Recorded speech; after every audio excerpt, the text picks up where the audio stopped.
Blog Talk Radio.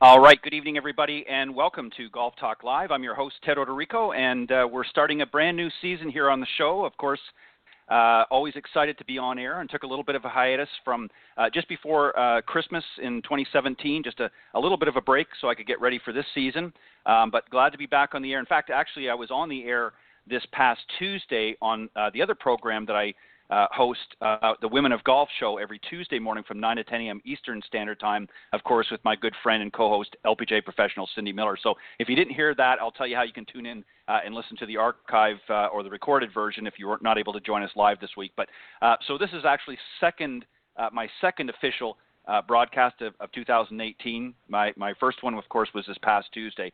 But welcome to the show. Got a great guest, one of my favorite guests, and fast becoming a really good friend of mine, Mr. Byron Casper, of course, son of the late Billy Casper.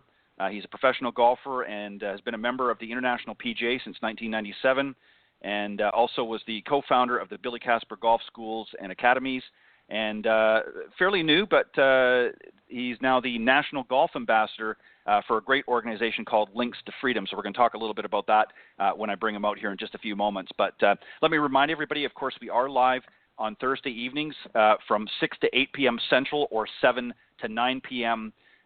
Eastern Standard Time for those of you on the East Coast, and that would be 4 to 6 p.m. for those of you out in the West Coast, out in California.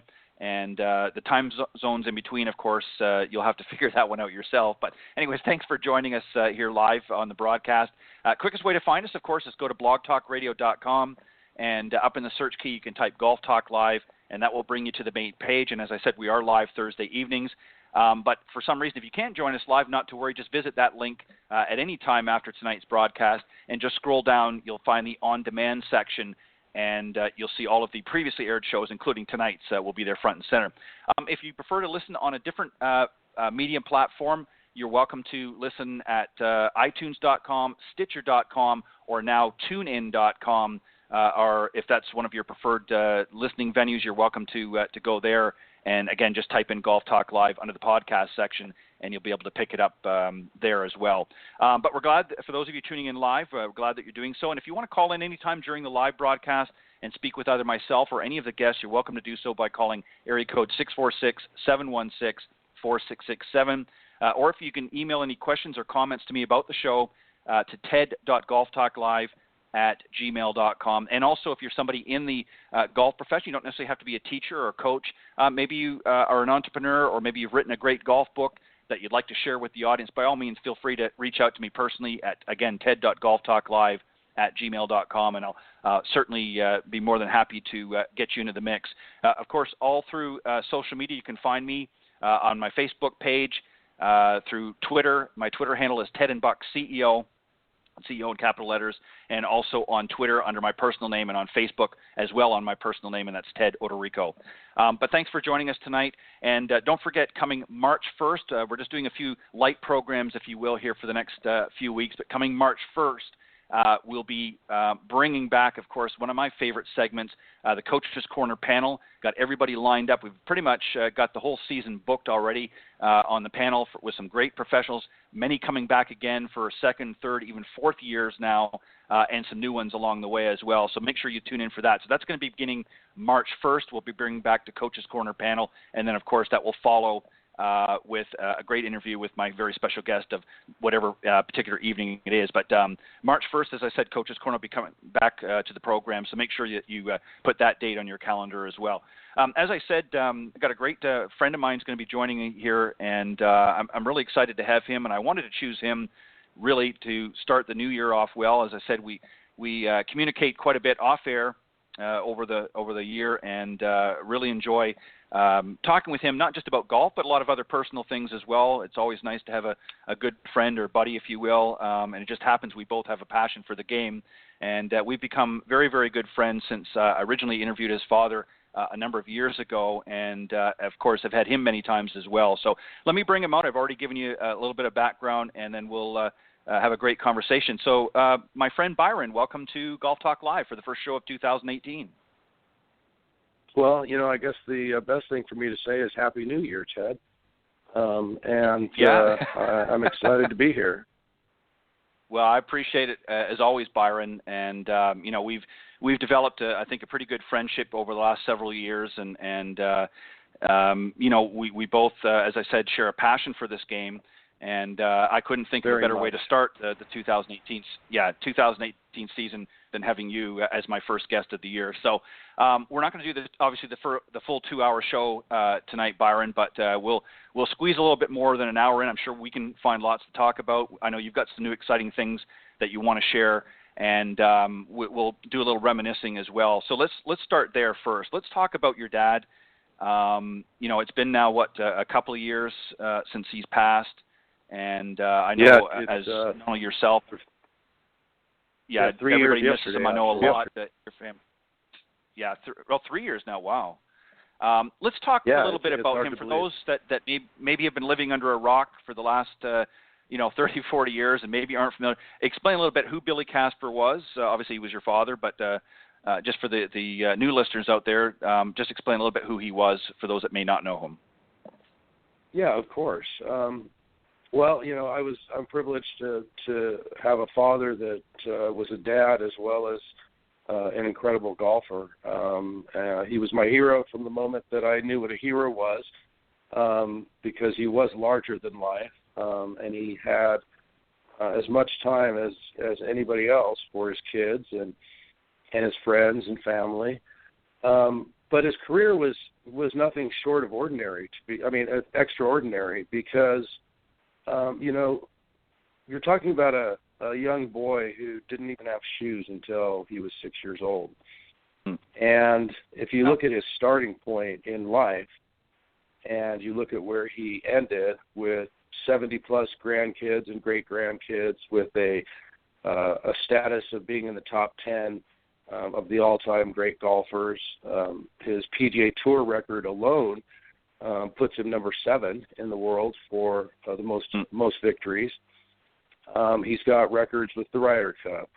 He's got Varden Trophy records. And, this is, again, a kid who started from the real very, very basics in life, and rose to great heights because of a passion for the game and also a need to provide for his family. And so, I would suggest that he really is worth Googling and checking out, because his story is one that is extremely unique and one that we don't really hear a lot about nowadays. Right. Well, and one of the things, well said, by the way, Byron, one of the things that, really impressed me about your father, and obviously I know part of it is a generational thing, during, his heyday, if you will. Television, golf was really very early on television, so there wasn't as much going on then visually that way as there is, of course, in today's golfing world. So, we didn't get to know, unless you really followed golf, you didn't get to know a lot of the players as much as you do now. But what was always very interesting about your father was that struck me on a personal note was, number one, he was very, very humble and very appreciative of all that golf had given him. And, of course, he wanted to reciprocate and give back not only to the game, but to others who may be in a position that could use a hand up or a leg up, whatever the case may be. And we're going to talk about that in just a second, about the Billy Casper Youth Foundation. But you know, that was what struck me and impressed me a lot, was even more so than all of his accolades that he earned in golf, which is, as you pointed out, and you just really scratched the surface, was really, very impressive on its own, but was the fact that he was very humble about it. You know, he wasn't braggadocious about it. He didn't go around saying, hey, look at me, I've won X number of tournaments, or major winner, that sort of thing. He went out, he did his job on the golf course, and obviously had success because of his skill, but he was very appreciative and very humble throughout the whole process. And obviously that had to have left a very lasting impression on you, correct? Oh, I mean, very much so. You know, I, as an adult and as a golf pro now, I find myself oftentimes, really looking for that balance of confidence and complete confidence in your ability when you're competing or teaching, and leaving that at the door and just being, a family man and a friend and a father and a, husband, etc.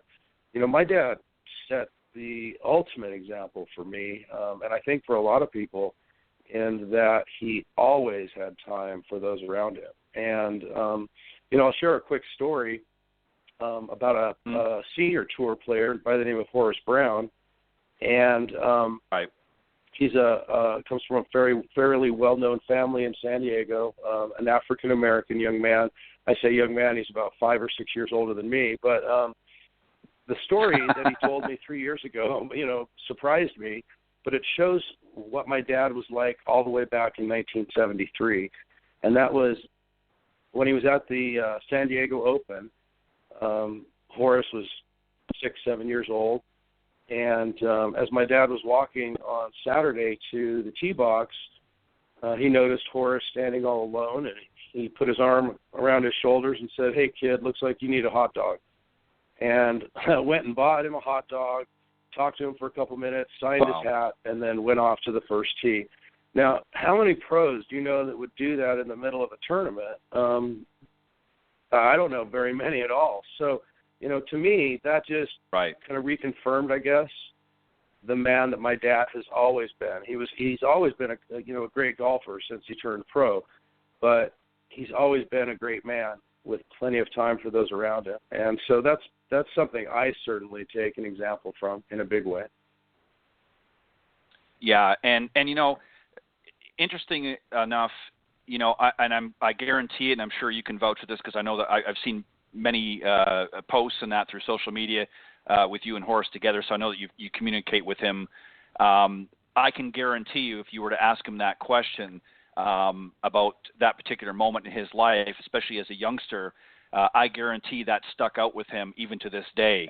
He would remember that very fondly, because that, to any kid, but particularly, somebody that was by themselves and, sort of walking the course, for somebody like Billy to, your father, to walk up to him and do something like that and, really, in a sense, extend a hand of friendship to somebody that he doesn't even know, is something that we certainly could use more of in today's society.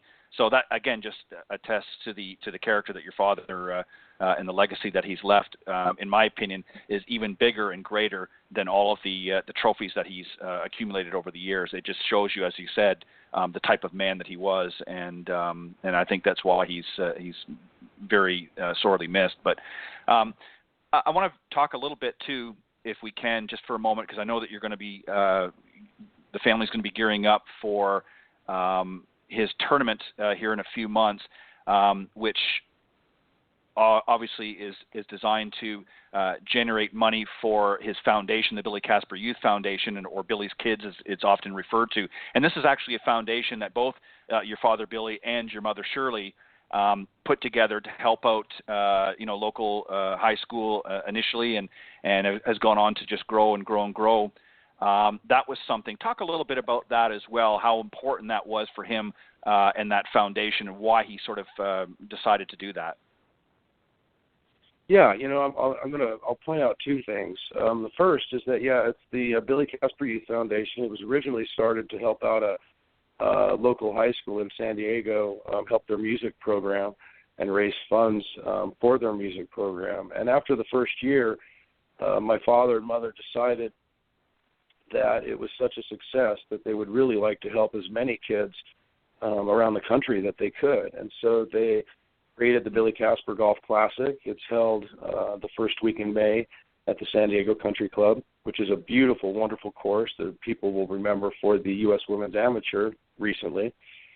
And it's just a wonderful day where people can come play golf, remember my father, Billy Casper, get some wonderful tee prizes and goodie bags and lots of great food and great auction items. And they really made a difference in thousands of kids' lives. And again, it's another great example. Secondarily, I want to point out, and then I'll give you the website for that, and that is that I recently, right before my father passed, we were playing golf and we were talking about the importance of building. And at that point, we were talking about our golf schools and where we were going to put and build the first Billy Casper Golf School, which ended up being in St. George, Utah. But as we were riding around in the cart and discussing this, I'll never forget it. I can see the twinkle in his eye, and I can see and hear exactly the way he said it. But he slapped me on the knee, and he said, "Isn't it fun to be building something and giving back?" And he just had this smile, almost like you'd imagine Santa Claus with a little twinkle in his eye. And it really struck home with me that he was excited about raising funds for all of these children through the Youth Foundation. He was excited about giving back and teaching others. He had as much passion for that in his later years as he did for playing the game of golf itself. And so for both of those reasons and explanations, I suppose, the Billy Casper Youth Foundation is going to continue to have a golf tournament yearly. People can check it out at billyskids.com and find out more about the information on the tournament. But I can promise you, after 26 years of being involved, you won't be disappointed. It's just a wonderful, wonderful day and a great day to meet others in the business. Yeah, and the other thing I just want to quickly point out, just to give you an idea of just how well it's done, is over those 26 plus years since the foundations began, it's been able to raise between $3 and $4 million for a number of children's charities all over the United States. And of course, you play an active role with the foundation as well, both as a professional golfer and fundraiser. So, it just goes to show you. And this is something too that golf in general has always been great for doing that. But people like your father, and of course there are others out there as well of his generation that have done similar. But it just shows you that it wasn't all about winning trophies and playing golf. I mean, that was really a vessel that he used and enjoyed doing, but took, as you said, as much passion and excitement about going out and doing something for others. And that just, again, gives a testament to his character and the type of man that your father was. Yeah, the one thing I have to say about our industry, Ted, is that we are very, very, very lucky or very blessed, because I don't know many industries that have so many of their top professionals that really give a lot of their time and money to foundations and charities and nonprofits. And I'm sure if you were to add up how many people give back throughout the golf world and amongst professional golfers and the PGA itself, it really is dramatic. And it's nice to be able to make a dramatic difference in people's lives that need it. Yeah, and that that I think really kind of sums it up. I think that it gives you a sense of purpose and fulfillment. I think there's nothing greater than being able to do something for somebody else, as opposed to all about me. And again, as I alluded to earlier, in today's society, unfortunately, there's that mentality of what can I get, or what can I do for myself. And, I wish that we had more of it. And certainly there are a lot out there, and I don't want to say that there isn't anybody, but I wish there were more people like your father, that would go out and really look at others and not so much inward. and I think that we would find things would be much better. I want to talk about a little bit about your golfing side of things for a little bit. I know you've got some other new projects on the go as well, and we're going to talk about those in a little bit, but I want to give you an opportunity to talk about now. Obviously, in addition to playing some great golf yourself, a chip off the old block, if you will, you're also a great instructor, and have had the opportunity to get out there and teach your craft, if you will, amongst some great individuals out there. Talk a little bit about Byron Casper Golf. Well, Byron Casper Golf really goes all the way back to the San Diego Golf Academy, what's now known as the Golf Academy of America. And to be absolutely 100% honest, I had always used that education as a fallback because I always wanted to go and play. But circumstances changed right around my 30th and 31st birthday to where I really needed to find something that was going to keep me home at night, have me home for dinner, etc. And I was living in Scotland at the time, and I just had a golden opportunity to become the head pro and a club fitting guy for Heritage Golf of St. Andrews in St. Andrews, Scotland. And it really was almost a light bulb moment for me, Ted, because up until that moment in time, I hadn't had a whole lot of time for teaching. And yet, as soon as I literally taught my first student, I realized that, wow, there's something to this. I just enjoyed it so much. And so fast forward, to when I opened up Golf Tech in Salt Lake City, Utah, and then opened up my own golf school at Thanksgiving Point. And it took all of that time, over a decade, before my dad really noticed that I was making an impact in the teaching world. And that's when he came to me, and we decided we were going to go into business together and started the Billy Casper Golf Schools. And when he passed away, the Billy Casper Golf School stayed in St. George, Utah, and everything became Byron Casper Golf. And it's been kind of a little bit of a tightrope at times, promoting Byron Casper and Byron Casper Golf along with my very famous father. But I wouldn't have it any other way, because I'm very, very proud of where I come from. Very proud of both my mom and my dad and the skills and the gifts that they gave me. And I feel that, part of Byron Casper Golf is giving back to the golf world, whether they be students or corporations, or even appearances. I'm doing 2 different golf tournament appearances in the next three weeks, and any way that I can give back to people in the golf world and help them with my inside knowledge, it really is my pleasure to do that. And so I guess Byron Casper Golf is an amalgamation of the Billy Casper Golf Schools, Byron Casper Golf Schools, as well as consulting on golf courses and helping corporations where they need with their golf entities. Yeah, and it's as you said very eloquently, it's really wearing many hats sometimes. Obviously, I know you have a passion for playing the game, but you also enjoy exchanging that and sharing that knowledge that you've learned not only from your father but on your own journey in life, being able to share it with the many students that you've had the opportunity to work with over the years and will continue to work with. And again, that's really a testament to you now.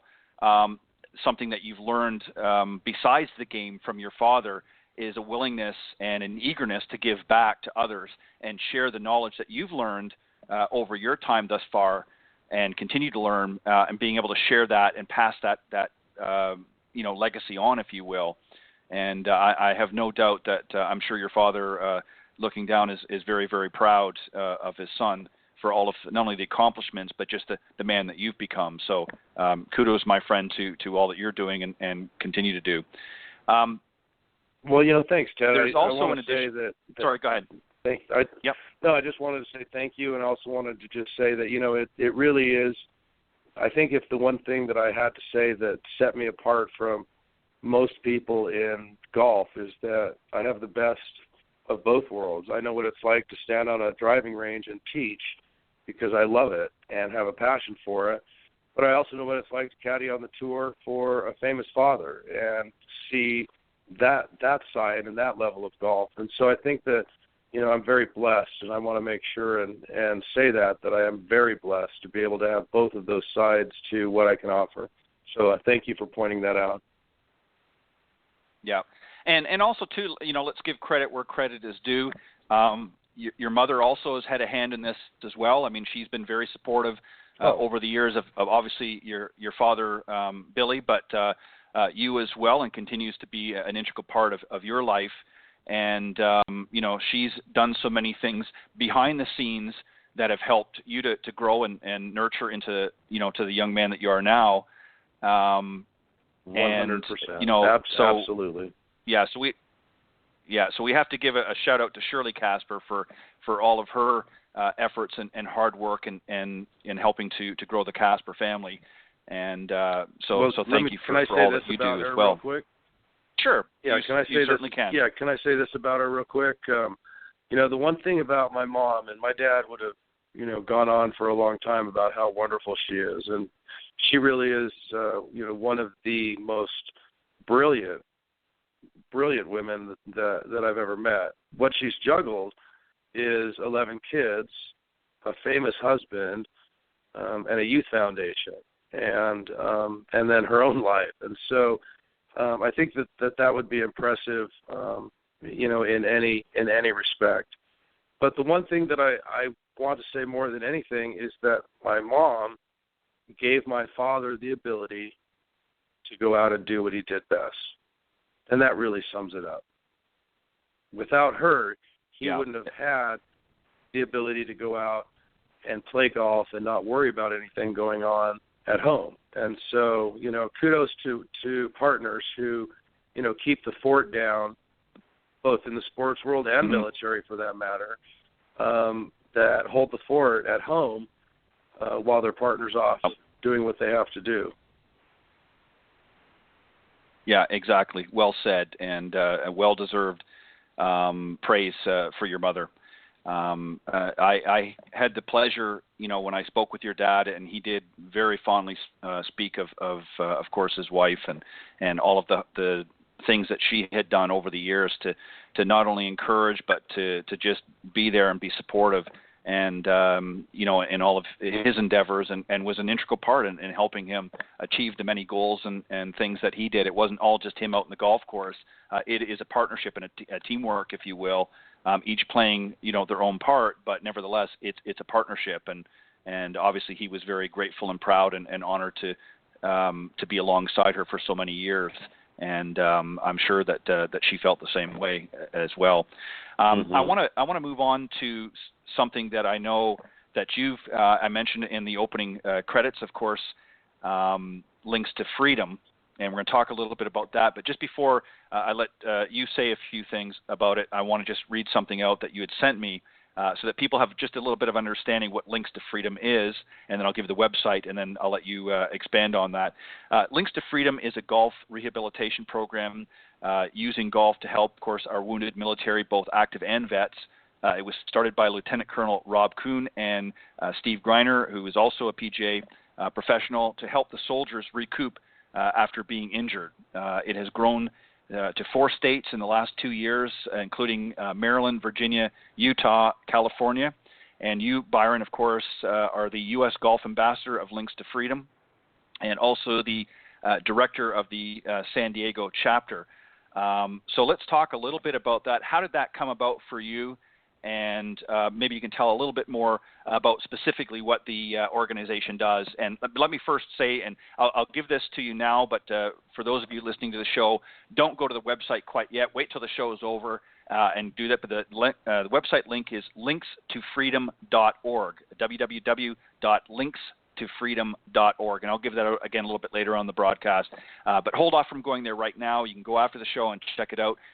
So, Byron, tell us a little bit about Links to Freedom and how that came about, and a little bit about the organization and how you became involved. Yeah, thanks, Ted. Links to Freedom is something, again, that came as a wonderful surprise. I've wanted to give something back separate to the Billy Casper Youth Foundation and work with some groups. And, I do a few charity tournaments a year with different groups, including the Randy Jones Foundation. But I just wanted to do something a little bit more, I suppose. And I was approached by Lieutenant Colonel Rob Kuhn and asked, and they were talking about opening up a San Diego chapter, and I just happened to be managing 2 golf courses, and that's really how it started. I had known Rob a little bit before, trusted him, and when they initially said, let's start a chapter, let's get a first session going, I was all on board and thought that I would just dedicate a little bit of time to it and then let the assistant pros handle it. And boy, was I in for a surprise. From the first moment that I stood on the driving range working with 18, I guess it was more like 14 young men and women that were all about my kids' age that had been injured in the line of and were recovering. Just seeing the excitement in their eyes going through a golf lesson and hitting their first ball in a lot of their cases was exciting and incredible. And that's what really sets Links to Freedom apart, in my opinion. Links to Freedom isn't just a fun, let's go out and play the game and meet and greet people. Links to Freedom is really a golf rehabilitation tool, or using golf as a rehabilitation tool. It's getting these active military as well as veterans involved in just getting out of the house, getting out of the hospital, getting some fresh air, trying something new, having some fun.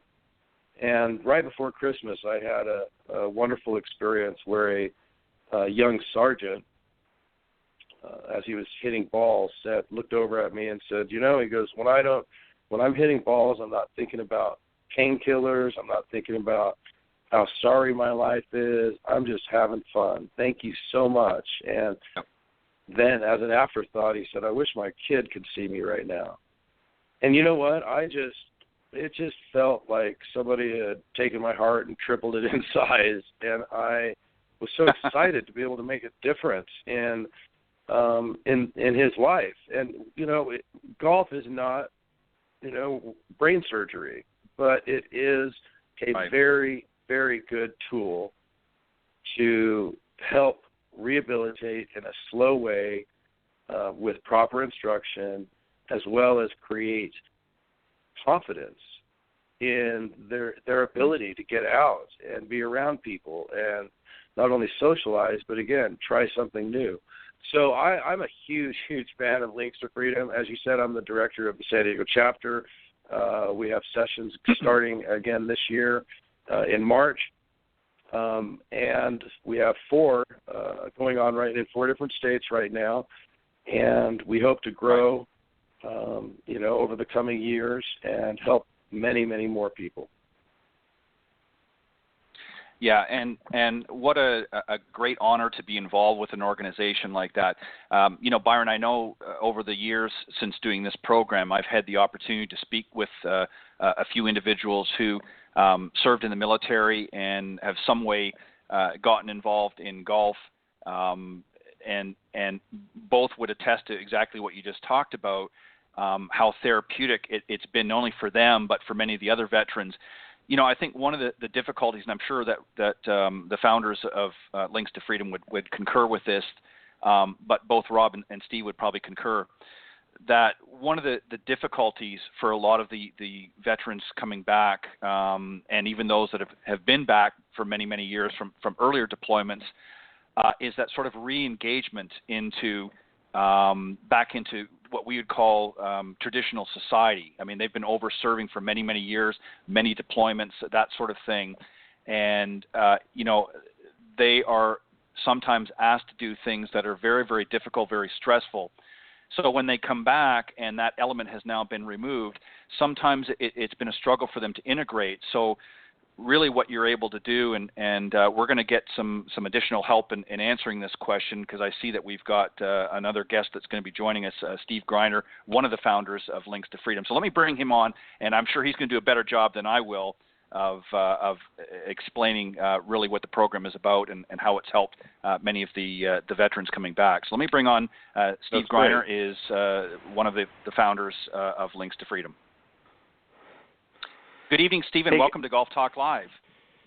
How you doing? We're doing very well. You're on here, of course, with Byron Casper, the National Golf Ambassador Steve. and Director of the San Diego Academy site. Well, great. Thanks for having me. Well, we're honored to have you, and thank you. Steve, I was just sort of explaining, and maybe you can do a better job of it. Byron sort of laid out the groundwork a little bit about what Links to Freedom does and that, but I was starting to talk about, some of the many challenges that I know that you've experienced with the veterans that you're working with as they come back from various deployments, or even some of the older veterans that have been back from much earlier times. Sometimes it's been a struggle integrating back into traditional society. So how has your organization been able to sort of help bridge that gap and getting the veterans re-engaged again, and what are some of the things that you're doing through the program? Well, I think a lot of what happens for us is just golf's unique nature. Golf, for people coming back that have experienced combat, and then they come back and they get involved in a game that's played in such a beautiful atmosphere, and of course they can do it with their family, they can do it with their friends, and so because their friends and their family are part of the healing process as well. So now for me, I was in Washington, D.C. I was at a military golf course very close to the Pentagon. So we've had a lot of advantages that maybe some would not have. We had access to the doctors. We had access to the physical therapists. And we learned that golf, it's something they can do at their own pace. There's little risk of injury. It's very social. It really helps them come out of their shell. When I started to do this, I thought it was about the golf, but what I found very quickly was it was about getting them out of their shell and there's a lot of depression. And even though people sometimes associate wounded, ill, and injured with prosthetics and visible physical injuries, obviously the wars that are happening now, a lot of IEDs, a lot of explosions.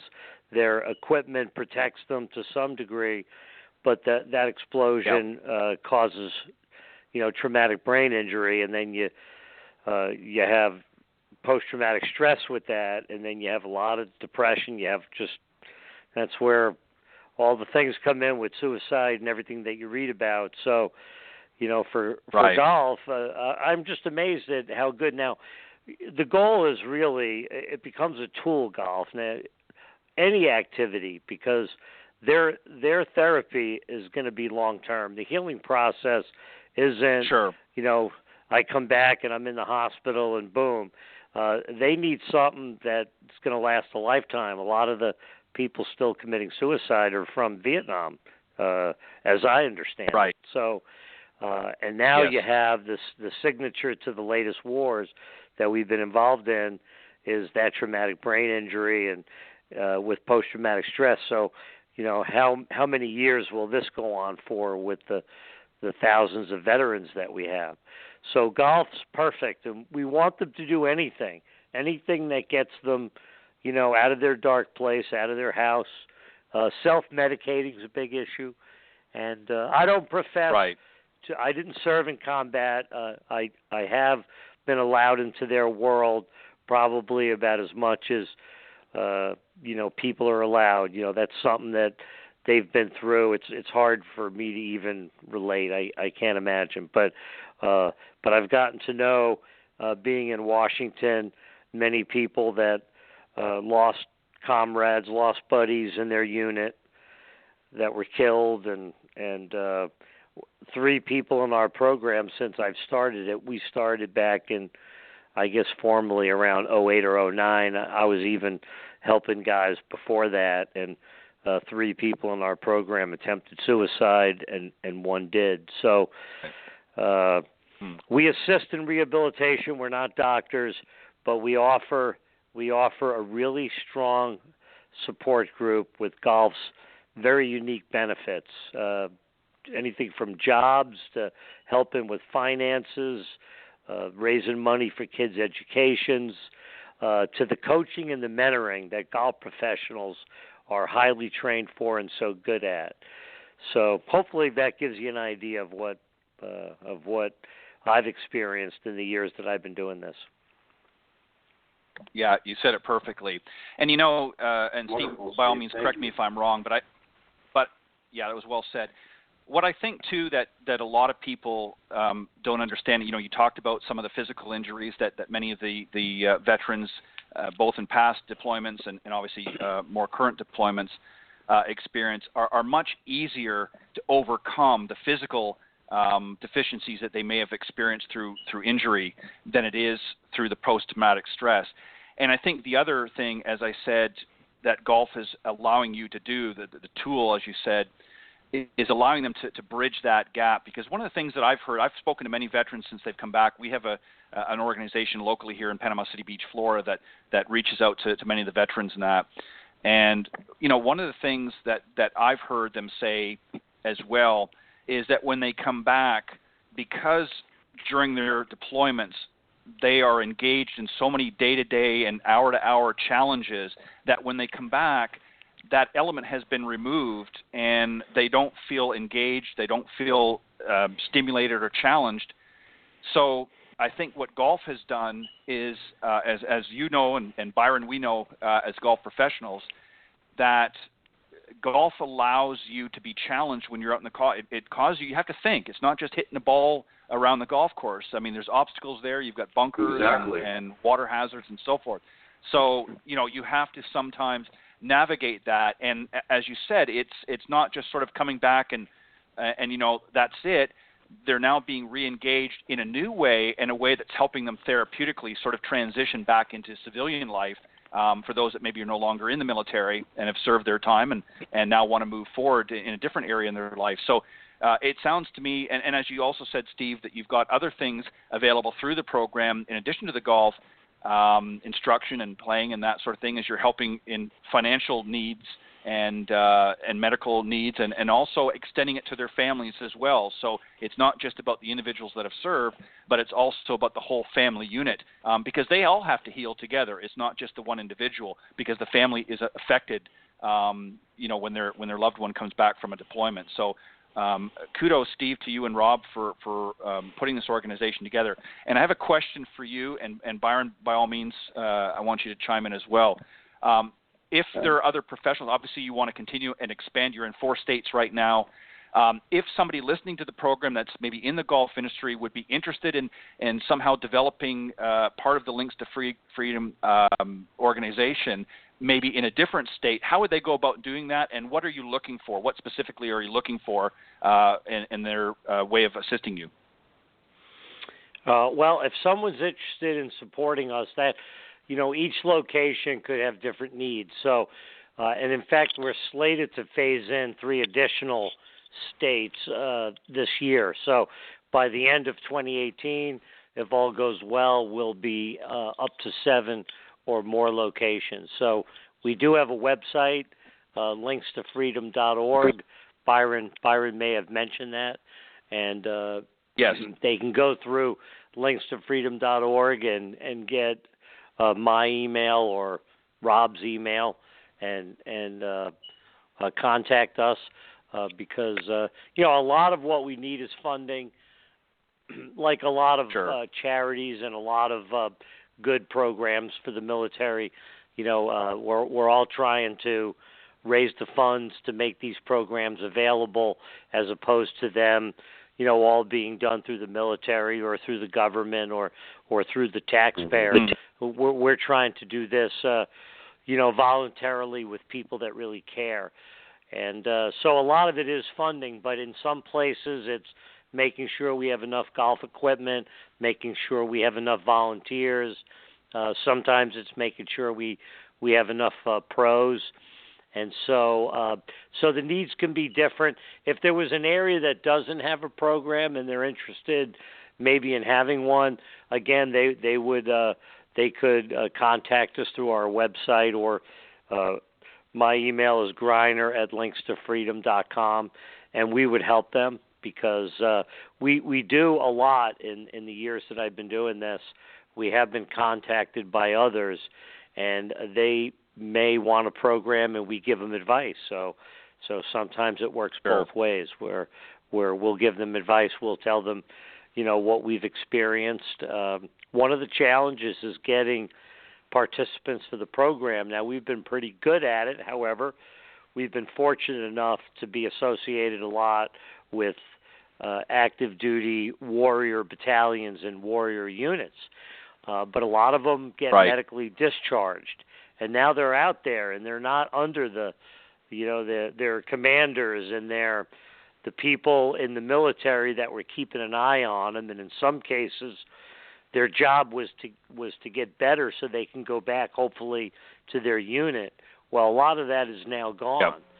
So you have to try to find them through newsletters at the American Legion or Disabled American Veterans or the VA hospital, and so that just gives you a little idea. But we definitely will accept any kind of support that we can get, and we'd be happy to help any areas get a program if they don't have one.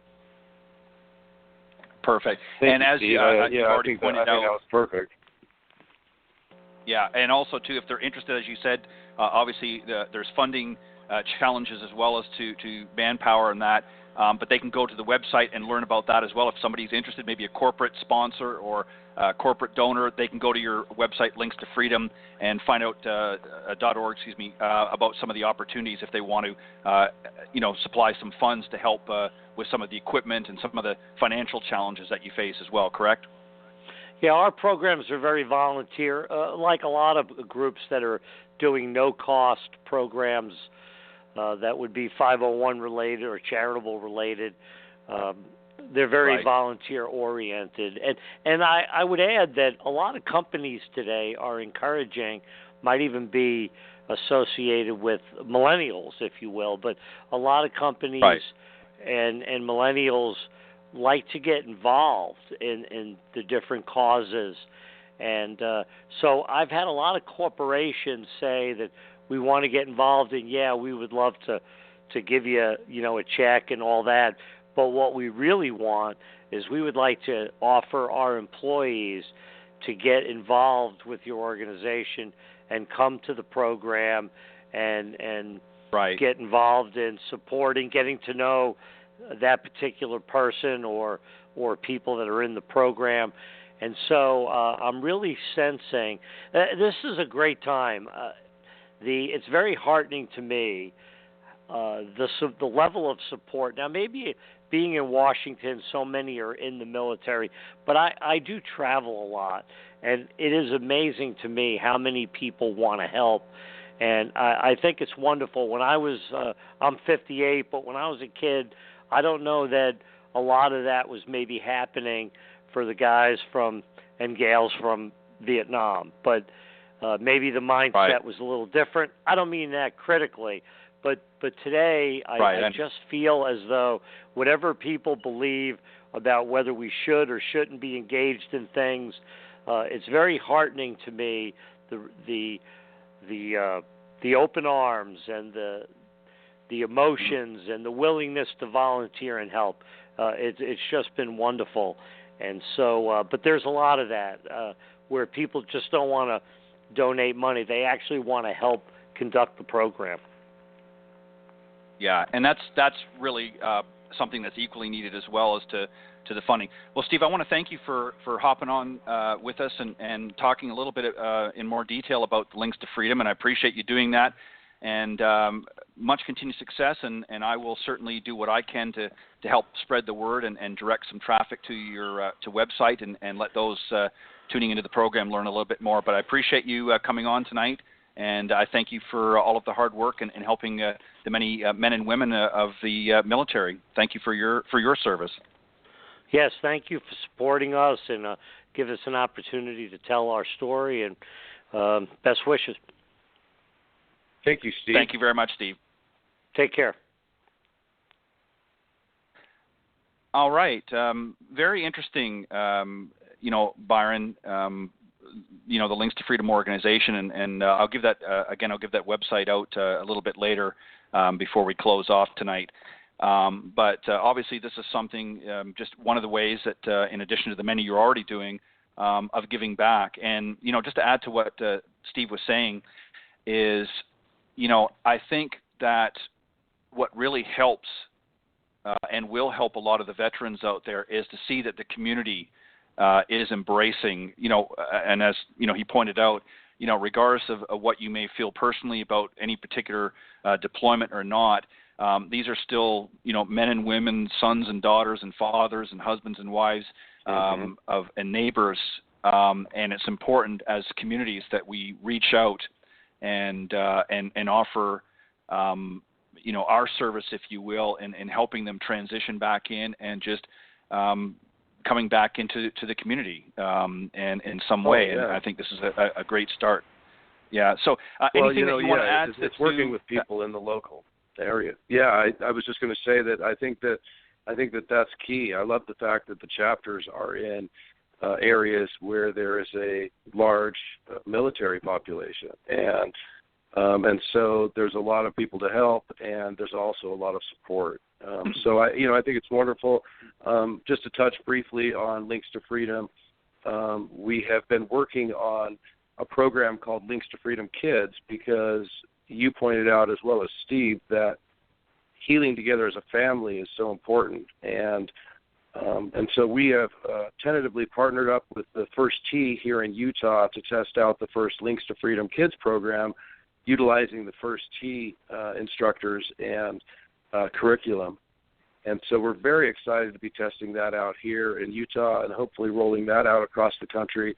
But there is a common theme here, and that is helping our active and veteran military men and women and their families just get back to as much normalcy as possible after their injuries. Yep. And I can't think of anything that's more worthy than helping families and helping them do that. So. Yeah, I agree. And as I said, the particular area that I'm living in right now, it has a very, very strong military, not only presence with active military bases, but very, very strong support for its veterans, and actually has been recognized nationally a number of times for its support. So, and it's not just to the individuals who have served, but to their families. They do a lot to extend out to the families as well here in our local community. So something definitely to take a look at and find a way that maybe you can be involved and do that. For the listeners out there, again, that website is www.linkstofreedom.org. That's linkstofreedom.org. Check it out. Lots of opportunities to get engaged and see if you can find a way to help out, not only spreading the word, but maybe help out volunteer if it's in your area, or maybe some people in the area of one of the programs that they're running, and help them get engaged. It's certainly a worthwhile cause, and it's, as I said, it's a community effort. Something else that, Byron, that you've talked to me about recently, and I know, yeah, you're very welcome, that you've talked to me about here recently, and obviously very excited, and I know it's not quote-unquote golf-related, but I wanted to give you an opportunity to talk about it because much like the Links to Freedom that reaches out and helps in a charitable way, this particular organization, Dynamic Script, that you talked to me about here recently, and we'll give that information out here in a moment too, is another way that you've decided to become active, involved with. And let me just read something out here very quickly, Byron, and then I'll get you to chime in and talk a little bit more. Dynamic Script is the world's most successful fundraising group. This program allows charities, foundations, and nonprofits to raise money and with zero outlay. Byron, of course, now owns a Dynamic Script agency and is working with 6 charities and building, as you put it, in helping their fundraising activities. And, what really better way than somebody who is already in an organization and in an industry that really thrives on fundraising and charity opportunities through the golfing community. So this is sort of a great feather in your cap to add this to your repertoire, if you will, to get out and help some of the many charities that you work with, both in and out of the golfing industry. So tell us a little bit about that. How did that come about? And for those that might be interested, how can they learn more? Yes, of course. This is really exciting. I've been looking for a way to help large groups of people and multiple charities. Like I said, I play in a lot of charity golf tournaments yearly, and I think it's something that I've really noticed over the last 2 years, and that it's getting harder and harder for these charities and foundations and nonprofits to raise the money they need in order to continue to make the impact that they are. And so oftentimes, in my experience in working with nonprofits, oftentimes when it comes to fundraising, they have to go outside the box. They have to go to a third party and pay large consulting fees in order to get them to go out and raise hundreds of thousands or millions or whatever the number is. And charities and foundations just don't have that nowadays. It really is something that they have to be so careful with their budgets, more today than ever. So Dynamic Script is really simple. It is a way for a nonprofit or a foundation or a charity, any of those, to get involved at zero cost, to have an app made for them, specifically for them and their supporters, and a way for their supporters to not only save money on all of their normal purchases, but to be able to dictate how much they want to give back. So an example would be taking your, girlfriend or wife to a dinner and using the Billy Casper Golf or the Links to Freedom app to pay for my dinner and getting a rebate that I get to dictate how much I want to give back. So with both of those, I would give back 50%. And so 50% of the rebate that I'm getting, which can be anywhere from 7 to 15%, I can split with that charity that I support. And so for the first time, people are actually on the user side.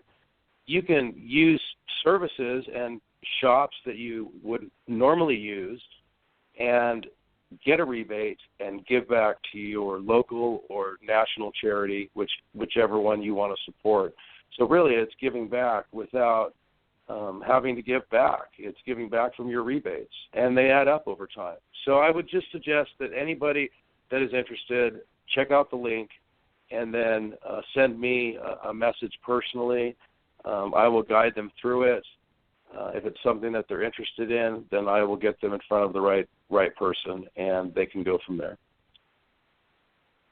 Yeah, what was interesting about it, and well said, Byron, what was interesting about it, when we were talking here not too long ago about it, and you first sort of introduced it to me as to what this particular project you were working on, what I liked about it is, a lot of people certainly donate to different charities and that, but a lot of times, it may be involved or required to, send a check or visit a specific location and give it that particular time. And with so many time restraints and other activities going on, this is a great way, a very easy and convenient way, and a very technology-driven way to be able to accomplish the same thing and more. In fact, some people may, for argument's sake, may give $100 or a couple $100 or maybe $1,000, depending on their budget, over the course of a year to their favorite charity or charities or fundraising opportunity. But what's interesting about this particular way that Dynamic Strip has set this up is you can give to that charity or help to that fundraising opportunity all year long just by shopping at some of your favorite outlets and favorite organizations, whether it be for dinner or whether it be other things, because we all shop, we all have to buy things periodically throughout the year and on a fairly regular basis. And this gives you an opportunity to be able to not only get discounts at many of these retailers that are available, and there's, literally tons of them available, and you can mention a few if you want in a moment, but it also gives you an idea of, again, once receiving that rebate, you can donate up to even 100% if you choose to your favorite charity or fundraising prospect. So it gives you an opportunity to give all year long. And it's actually kind of fun, really. When I thought about it after, I thought, that's kind of fun because it obviously gives you a count of what you've been doing. And every time you go out, it's like, throwing money into the charity piggy bank, if you will, all year long. So it's kind of exciting. And at the same time, you're also reaping a double benefit because you're getting discounts yourself at the various suppliers that are affiliated with it, and there are many. But you're also doing something, and it's not just a matter of writing out a check. It's an ongoing process, and as you said, it can multiply very, very quickly. And it's also beneficial for the organizations that are also reaping the benefit on the charity side, because it's not costing them anything, and it's very economical for people to get involved in it. So I think it's a great way, so. and I'm certainly very excited about it as well. Go ahead if there's anything else you want to add about it. Yeah, Ted. It's a couple things.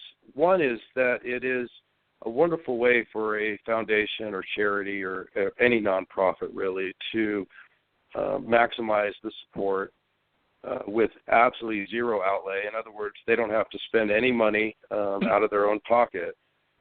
Their membership will get to support that charity, buy that charity's app, or by membership of that charity's app for $25 a year. So it's an extremely minimal support. $10 of that $25 membership immediately goes back to the charity of their choice. And to give you a real-world example, I not only am working with charities, but I personally use the app and use it to shop for various things. And I recently, as in this morning, had to buy something online that cost about $180. So I went and used the app. I got a 7% rebate that instantly went into my wallet, my e-wallet, and I got to choose from that rebate how much I wanted to give back to either Billy's Kids or Links to Freedom. And it really was a seamless process that happened really easily. Yeah. And that's just, a real-world example of how easy it is. I got to save money. I got to give back. And it was very, very simple. We all use apps every single day of our lives. This is another app, except this one will save you a ton of money as you shop, and you'll be able to give back. And everybody loves giving back. And getting rewards. Yeah, it's really revolutionizing, I think, the way that people deal with charities. Traditionally, as I said, people would write a check or send in a donation, and there are certainly lots doing that. But I think in today's society, especially with a lot of the younger generations coming up, they're very technology-driven. This is an easy way for them to be able to be engaged as well, and almost really not have to think about it. I mean, the app pretty much takes care of everything for them. So it's just a matter of them shopping, which they obviously love to do, and get some good bargains out there. But it's also a way for them to feel like they're giving back as well, without having to actually sit down and write out a check. It's all done electronically, as you said. And they get to choose how much they want to do at any given time. So it's a win-win for obviously the individuals, as you said, but it's also a great opportunity for many of the charities and fundraising programs that are out there, a way of actually both on the national marketing and local promoting. level. Right. Yeah, right. On both the national and the local level. The beauty of this and the beauty of the digital marketplace and this app is that this is as practical for a school fundraiser. This is practical for any group, any nonprofit that has a group of people that want to support them and that also want to save money in their daily and weekly shopping. And it's really wonderful to have a service that goes across the board that can help your large national charities as well as your local charities. And that's something that excites me as well. Yeah, and I think it's a very interesting concept, and I'm excited to see how it unfolds over time and continues to grow, because I know obviously it's very successful already, but as more and more people become aware of it. So just very quickly for those listening into the show, if you want to learn more about that, as Byron said, visit www.dynamicscript.com, and you can learn more about how everything works. And then if you want to reach out to Byron Casper, he can help walk you through the process and answer any questions that you may have, and you can reach out to him as well. But I think it's great. Now I want to end our show tonight, if we can. We've got a little bit of time here. I know you've got some other things that you want to do as far as, we talked, and I don't know whether you want to get into all this now or not, but, you've talked about playing and obviously teaching that. You've mentioned to me, and as I said, if you're not ready to open that door yet, we can save that for the back burner for another time. But I know that you've talked about you'd like to get into a little bit more playing as well as the teaching side. Can you share a little bit about that, or do you want to wait? To be honest with you, I think that I don't mind touching on that real briefly. I turned 50. As surprising as it is to me, and I might say my own mother, I turned 50 at the end of the month, and the game plan for me has always been that when I turn 50, my daughter will be grown up. She'll be 20, and so I absolutely wanted to try my game on the Champions Tour. As we all know, as golf professionals, when you go into the business side of golf, your game suffers a little bit. And I've been up in Utah as well as San Diego as well as Arizona, bouncing back and forth a lot over the last few months, and I'm going to continue to do so until probably about the beginning of June. And then beginning of June, I'm going to take some time off and do nothing but just work on my game and get ready and see what happens come this fall. So I think I'll have another update for you Sounds next good. time we talk. But right now I'm focused on these business ventures as well as helping these foundations maximize as much as we can over the next 6 months, and then I'll feel like I deserved a little bit of time to work on the game and have some fun myself. Yeah, it's something that you definitely have to have some time aside to be able to get tour ready. And but in the meantime, you're doing a lot of great work out there, Byron, and working with all these different organizations. I know your dad's tournament's going to be coming up in a few months. Do you want to give a quick plug on that? Do you know the dates offhand when the tournament in San Diego is going to be, and any information you want to provide for that? Yeah, it's always the first Monday in May, and the website again is billyskids.com. That's billyskids.com. And all of the information is on the website, including how to get involved either as a sponsor or as a player, as an individual player or as a team. And it really is a special event. Not only that your money is going to go to a great cause and help children's charities that are supported by the Billy Casper Youth Foundation, but it really is an amazing tournament. I go to a lot of golf tournaments and a lot of pro-ams and a lot of charity tournaments. And, yeah, I suppose because Dad is who he is and our family has so much experience in the golf world, we can get it right a little bit easier than some.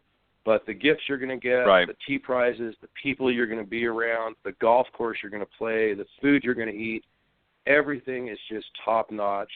And it's just a wonderful, wonderful way of supporting the Youth Foundation and having a great day out. So I urge everyone to check out the website, billyskids.com, and please get involved any way that you can. Yeah, and even for some reason, if you're not able to attend the event, go to billyskids.com anyways. Again, there's opportunities on there if you want to donate and help out Billy Casper Youth Foundation in another way. So if you can't play in the tournament for some reason, there's no reason you can't offer services perhaps or offer maybe some donations to help the kids out there. I know that obviously Billy would have appreciated that very much, as does the rest of the Casper family. Well, my friend, we're going to close off the first episode of 2018, and I can't think of a better way to have started the year off than having you on board to share Thank you so much. This opening show. And as always, I want to wish you much continued success and happiness. And I know that we'll be in touch many, many times throughout the year. But I want to thank you sincerely, Byron, for not only coming on the show, but being a good friend and doing the great work that you do, and in your own right, not just continuing the legacy of your father, but doing your own things as well, and being quite successful at it, and keep doing that. And I look forward to having you come back again on Golf Talk Live. Thank you so much, Ted, and thank you to all your listeners and the people that follow your blog and your show. It really is my pleasure to not only be your friend, but it's a pleasure to be able to talk with you and to enjoy how many things we have in common, both golf as well as helping others. And so, let's grow the game, and let's build up each other. And again, thank you so much, Ted, for having me on the show. Not a problem. And if you want to learn more about my good friend, go to byroncaspergolf.com is his website. Make sure you check it out. If you want to maybe reach out and get in touch with him, you can find the information there, contact information, or maybe if you're going to be in his area and you're interested in learning how to play this great game, you couldn't find a better instructor out there. So go to byroncaspergolf.com and get in touch with Byron when you can. Thanks, my friend. Have a great week, much continued success, and I will talk to you soon. All right. Take care, and all the best. Yeah, you too. Thank you. All right, that was my very special guest, Byron Casper, a good friend, as I said, and he is not only a great golf professional and a member of the International PGA, but also the co-founder, of course, of the Byron Casper Golf Schools and Academies, and more recently, he's become the National Golf Ambassador for Links to Freedom, which is a great organization. And I'm going to give you some information here for those of you tuning into the show of where you can go. I'm going to give you all the websites that we talked about tonight and let you go and research them a little bit as we wind down the show. Again, if you want to learn more about my good friend Byron Casper Golf, you can go to his website, byroncaspergolf.com, and get all the contact information there if you want to reach out to him. Also, if you're interested in either playing in the tournament the first Monday of May in support of the Byron Casper Youth Foundation, the website there to learn more about the tournament and also ways that you can help out, go to billyskids.com. That's billyskids.com, and learn how you can help out the Byron Casper Youth Foundation. For those that want to maybe help our friends in the military, both active and veterans, there's many, many ways, and be supportive of all of the young men and women who have put their lives on the line for all of us and be in support of a great organization. Then I encourage you to go to linkstofreedom.org. That's linkstofreedom.org, and learn how you can either help out, volunteer, and show your support for a great organization. And also maybe if you're in an opportunity that you can make a donation to help out in some way or fashion to help a great organization as they continue to grow. Again, that's linkstofreedom.org. Also, as we talked about a few moments ago, a great opportunity if you're belonging to a fundraising group, maybe you're involved with a charity or foundation or some other nonprofit, and you want to help them raise money for that particular organization, then you might want to check out dynamicscript.com. That's dynamicscript.com. And again, you can reach out to Byron Casper and learn more about that as well. But you can check out their website, dynamicscript.com, and find out a little bit more about that. It's a great opportunity for those that want to help raise funds for their favorite charity. Or if you're somebody that runs your own charity that may be tuning into the show, you might want to look into this as well as a great opportunity to reach out to many of your members and supporters of that charity. And find new ways of reaching out to them and getting them to participate in a fundraising activity. So dynamicscript.com. Well, this has been the first show of 2018, and I've enjoyed it very much. It's good to be back on the air, and I'm going to be back, of course, next Tuesday with my good friend and LPGA professional Cindy Miller. We're going to have a great guest. Jane Blaylock is going to be joining us next Tuesday on the blogtalkradio.com network. If you go to blogtalkradio.com/Women of Golf on Tuesday mornings from 9 to 10 a.m. Eastern, you can hear us talk with our many great guests. And something that we're going to be doing also beginning in March, the third Tuesday of every month, we will be having a panel discussion, very similar to the Coach's Corner panel. We're going to be inviting some great industry leaders and even some people outside the golf industry that maybe can shed some light on some great ways of all different aspects of the game and how to enjoy it. We're going to be doing that, a great panel discussion on the third Tuesdays, beginning in March. I believe the first one is March 20th, so you want to make sure you tune into that as well. But we'll be back next week with a great guest on the Women of Golf show here on the blogtalkradio.com network. Also next Thursday, we will have another Golf Talk Live. We'll be here. I'll be back with another great guest, my friend Brett Cohen, from New York, who was a great fitness guru.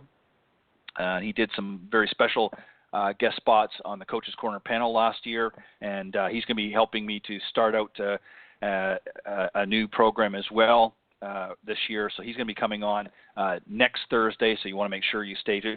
Got lots of great guests coming up here, and as I mentioned at the beginning of the show, March 1st will be the first episode that will feature the new season of Coach's Corner panel. So we'll be doing a full broadcast on March 1st. Coach's Corner will start the broadcast for the first hour, and then the second hour I'll be interviewing a great guest, and that will carry out through to the end of the season. So you want to make sure you stay tuned for that. So mark that date down, March 1st. But in the meantime, for the next couple of Thursdays, and listen to some great guests as we warm up, as I warm my chops up, if you will, for a new season. I want to thank all of the listeners worldwide for faithfully tuning in. Your support and your well wishes are very much appreciated, and it's really because of you and the many guests that have come on the show, many very talented coaches and teaching professionals and authors and, of course, entrepreneurs stopping by. And it's really through all of your participation that have helped to make Golf Talk Live a first-class show. Thank you very much for your kind words and support over the years, and I will continue to do my best to make it interesting and engaging. And just lastly, before I sign off, what I would love to do is I would love to have all of you feel free to reach out to me. My email is ted.golftalklive@gmail.com. If you've got an interesting topic for a show that maybe you would like me to do sometime through the year, by all means, feel free to reach out and make that suggestion, and I'll do my best to make it happen and work it into the schedule. Or maybe you know somebody in the golf industry, or maybe you're in the golf industry in some capacity. You don't necessarily have to be a teaching professional or coach, and maybe you'd like to come on the show and be involved. By all means, you can reach out to me personally at ted.golftalklive@gmail.com, and I will get back to you, and we can maybe set something up. So please do that, and feel free to call into the show during the live broadcasts anytime on Thursday from 6 to 8 p.m. Central. The number you can call into the broadcast during its live performance is area code 646-716-4667. And you can follow me on all social media, Facebook, Twitter, and, of course, LinkedIn. You can search it under my name, or Golf Talk Live blog on Facebook is the other page as well that you can check it out there. Always update on social media every week. So on that note, thank you to all the supporters, and I will be back next Thursday right here on Golf Talk Live. God bless everybody, and thank you for listening.